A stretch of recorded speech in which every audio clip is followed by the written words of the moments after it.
everyone, this is Cressel Snapdragon with some Neverwinter character creation. Now I've never played this game, but I always hear good things, and so I was just rummaging around the free-to-play games and decided I would give it a shot.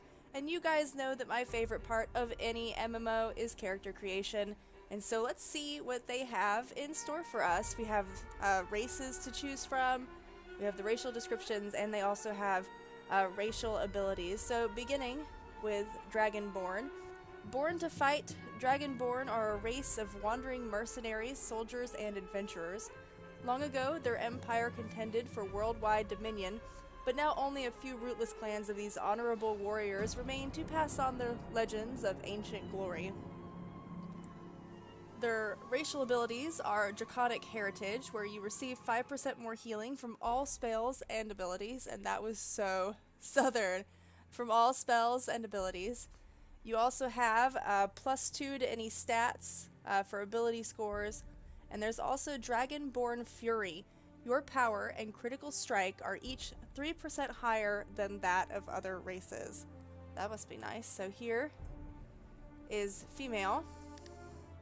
Here is male. Oh, he kind of looks cool. Human, of course. Of all the civilized races, humans are the most adaptable and diverse. Human settlements can be found almost anywhere, and human morals, customs, and interests vary greatly.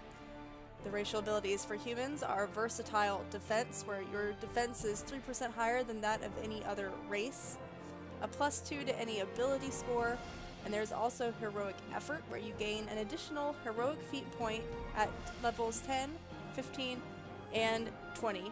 And this definitely sounds like Dungeons & Dragons. Of course, it is based off Dungeons & Dragons. Alright, Metallic Ancestry Dragonborn. Metallic Ancestry Dragonborn are eponymously named descendants of the metallic dragons. Although free to choose their own path, they often embody the values of their ancestors, honor, justice, and a respect for life. Their racial abilities are Metallic Ancestry. You receive 3% more healing from all spells and abilities, and your maximum hit points total is 3% higher than that of other races. You get a +2 to any 2 stats, and your power and critical strike are each 3% higher than that of other races. So there's female, there's the male. I just realized I didn't do male human, but there's male human. Half-orcs combine the best qualities of humans and orcs, though some would argue that the good qualities of orcs are few and hard to find. From their orc blood, half-orcs inherit great physical strength and toughness. They are fierce warriors, fleet of foot, as they charge into battle. Some racial abilities are Furious Assault. Your critical severity is 5% higher than that of other races, causing you to deal more damage when you deliver a critical strike. You get a +2 to Dexterity and either +2 to Constitution or +2 to Strength. You gain a 10% bonus to run speed for 3 seconds when you enter combat. This effect can only occur once every 20 seconds. So that's your swift charge. And of course, let me look at the female half-orc. There's the female. Okay, Wood Elf. Wild and free, Wood Elves guard their forested lands using stealth and deadly arrows from the trees. They build their home in close harmony with the forest, so perfectly joined that travelers often fail to notice that they have entered a Wood Elf community until it is too late. Their racial abilities are Elven Accuracy.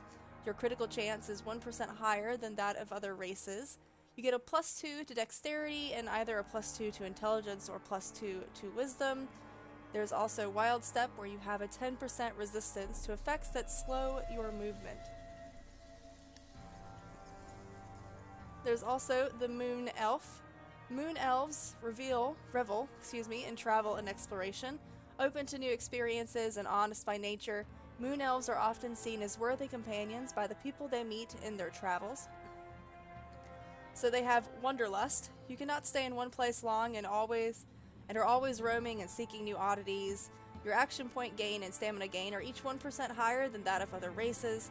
You get a +2 to Intelligence and either a +2 to Dexterity or +2 to Charisma. There's also Moon Elf Resilience. Your Elven Resilience increases your resistance to crowd control effects by 10%. Here is a male moon elf, and I think we already did the male and female wood elf. Sun elves. The sun elves have lived apart from the events of the world for thousands of years. They mimic the aloof nature of their society and their personal actions as well. They are slow to smile, quick to disparage, and always ready to demonstrate their superior knowledge and skill. Their racial abilities include inner calm. Your inner peace and serenity allow you to focus more clearly on the task at hand. Your action point gain is 2% higher than that of other races. You get a +2 to intelligence and either +2 to dexterity or +2 to charisma. And then there's Sun Elf Grace. Your exemplary race increases your resistance to control effects by 10%. Ooh, there's so many to choose from. Dwarf. Carved from the bedrock of the universe, dwarves endured an age of servitude to giants before winning their freedom. Their mighty mountain fortress cities testify to the power of their ancient empires.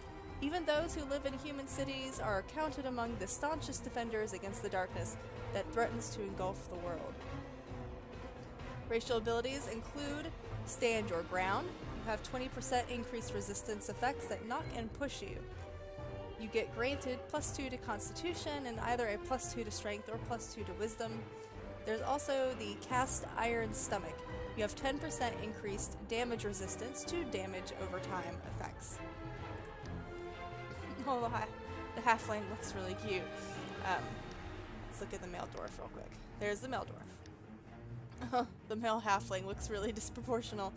Halflings are a small race known for their resourcefulness, quick wits, and steady nerves. They are a nomadic folk who roam waterways and marshlands. No people travel farther or see more of what happens in the world than halflings. So their racial abilities include Nimble Reaction.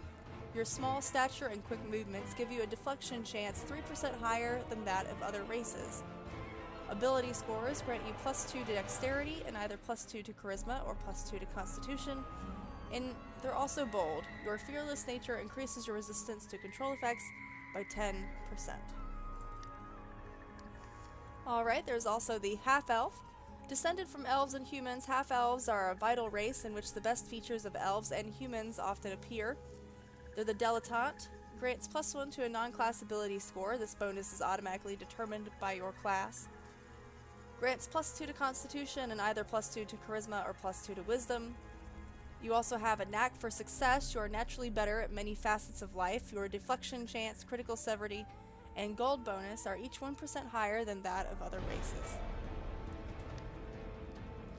There's the Tiefling. Plagued by a dark and sinister heritage, Tieflings walk through the shadows of their race's past, savoring the darkness or trying to escape it. Tieflings are scattered through Faerun, littered geographically and a reminder of distant times when devils and demons exerted an active influence over the lands. Racial abilities include Blood Hunt. You deal an additional 5% damage to targets below half health. You get granted +2 to Charisma or +2 to Constitution or Intelligence. When you receive damage, you have a 10% chance to apply Infernal Wrath to your attacker for 5 seconds, and this effect reduces the target's power by 5%. And there's a female tiefling. Drow are a decadent race of dark elves whose beauty and sophistication fail to mask hearts all too often stained in evil. The vast majority of dark elves base their behavior and attitudes on the worship of the chaotic evil goddess Loth, also known as the Spider Queen.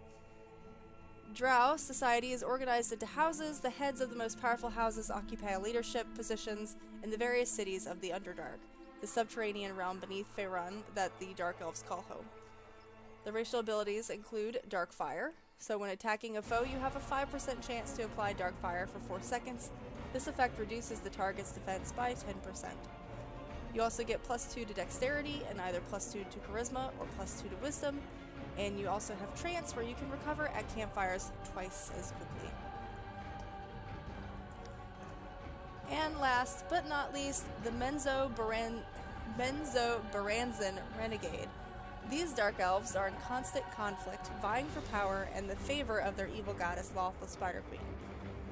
Sometimes a drow tires of the constant strife, others see through the corrupt dogma of the way of Loth and seek a better way. There is no place within Menzo Baranzan society for such Drow, and when discovered are branded as renegades, outcast from their houses and exiled from the city. Racial abilities include Fairy Fire. When attacking a foe, you have a 5% chance to apply Fairy Fire for 4 seconds. This effect reduces the target's power and defense by 6% each. It grants you a +2 dexterity and either +2 to charisma or +2 to wisdom. And like the Drow, you recover at campfires twice as quickly. Here's our male Dark Elves. Alright, so those are the races to choose from.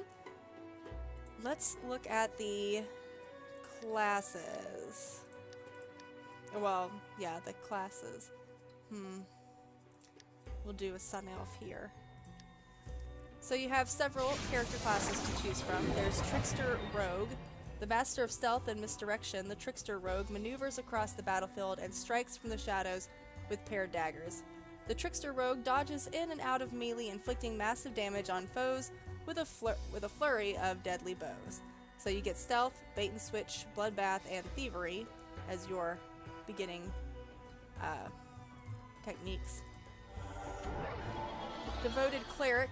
The Devoted Cleric is a devout healer committed to preventing injury, restoring health and faith in the divine, capable of enforcing discipline on the battlefields with a combination of territory control and righteous holy damage. Precise zone placement and strategic calculation are necessary traits for the Devoted Cleric. And you also get Astral Change, Healing Word, Flame Strike, and Religion. Control Wizards harness powerful arcane energies to restrict, crush, and debilitate their foes. Wielding a magical orb, they are capable of unleashing torrents of damage and use ice and force to manipulate the movements of unwitting creatures.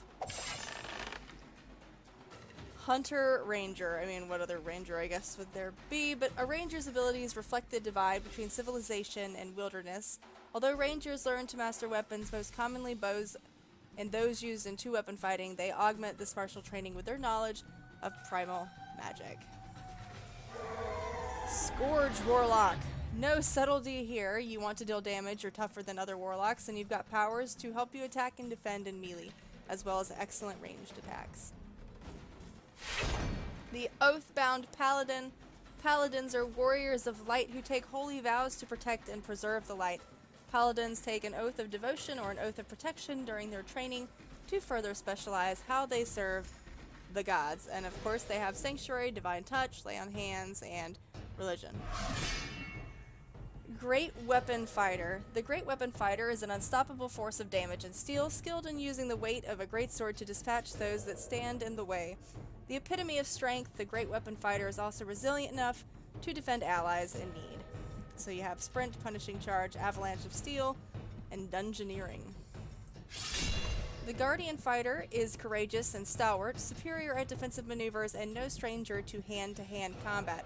Heavy plate armor and a shield make the Guardian Fighter a durable mainstay on the battlefield, while a trusty longsword and focused aggression cut through foes that stand in the way. So those are our character classes and the races for Neverwinter. The next video will involve, of course, actually creating a character and getting into the game. So thank you for watching!